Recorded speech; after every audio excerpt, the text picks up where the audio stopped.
You see the neon signs in the windows and you probably walk by because you think you'd know better than to spend a nickel on a fortune teller. That's what this man thought at first. How much money did you give this fortune teller? Somewhere between like $80,000 and $90,000. $80,000 and $90,000. Yeah. Steve Hames says he visited a psychic in a moment of need. I just ended a relationship, and so I was just kind of looking for some direction. It began with a $25 tarot card reading, after which a fortune teller told him, You're supposed to have all these good things happening to you, but there's this block or darkness or negativity. In other words, he had a kind of curse over his head, negativity that only she could remove. But it would take time and money to pay for the special rituals, prayers, and candles. Steve says 9 years and $90,000 later, his bank account was empty, his credit cards maxed out. You're not a dumb guy. You're highly educated. You have a lot of skills. You grew up in a good home. How did you get conned? I can't even begin to describe how good they are at this in terms of just being convincing and really trying to paint this picture in your mind that they have all the answers.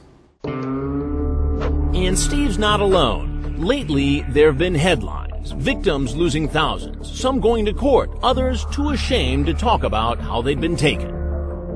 Now, Hames runs a website, gypsypsychicscams.com, which tries to help other victims, like Jill Pilo, whose husband Richard seemed to have an addiction to his fortune teller. I thought he had another woman on the side, in all honesty. Yeah, you thought he was cheating. I thought he was cheating. But he wasn't cheating. He was going here to this Chicago storefront to visit a psychic who claimed he too was the victim of an age-old curse. So when his daughter was hospitalized for E. coli poisoning, it wasn't just a doctor he called. It was his psychic. So he had enlisted the fortune teller to help in the healing of your daughter. And how did that make you feel? I was absolutely disgusted. I said, as far as I am concerned, she had an excellent doctor. She was in an excellent hospital. It was their care that she was healed and that she is okay. It was no psychic. But his reliance on the psychic continued for years. A highly successful CPA and author, Richard Pilo was tapping their business and personal bank accounts to pay for it all. When did you finally call him out? I saw Richard coming out of his office. He walked across the street to the bank building, and I honked my horn and waved at him, and he walked like a zombie. He did not see me. He came out of the bank, and he was carrying an envelope, and I followed him.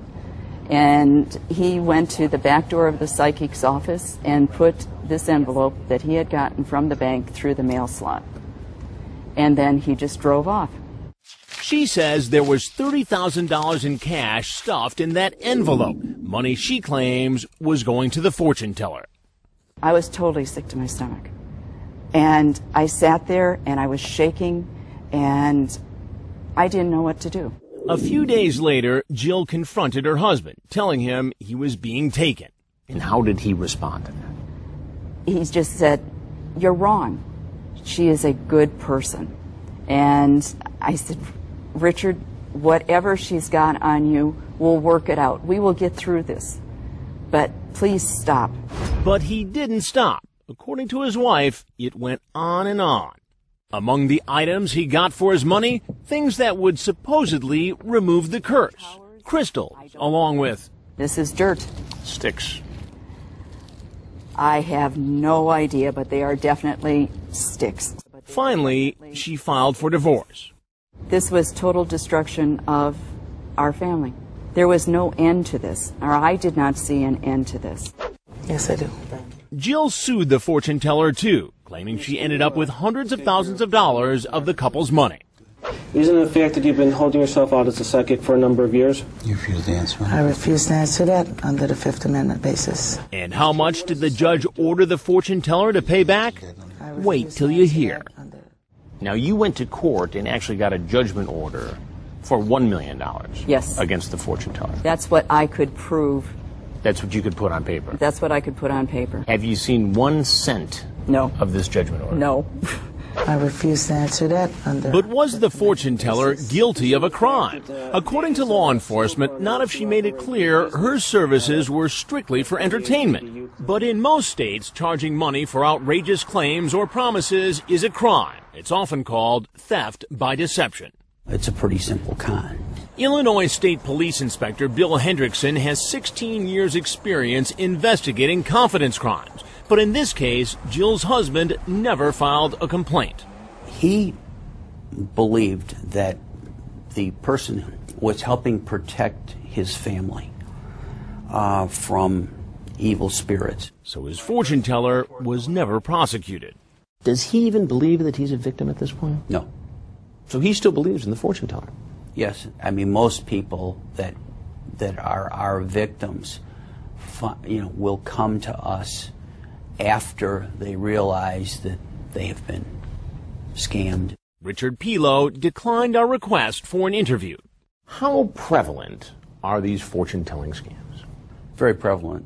We estimate that at the bare minimum, they make approximately $250,000 per year. $250,000 a year? Yes.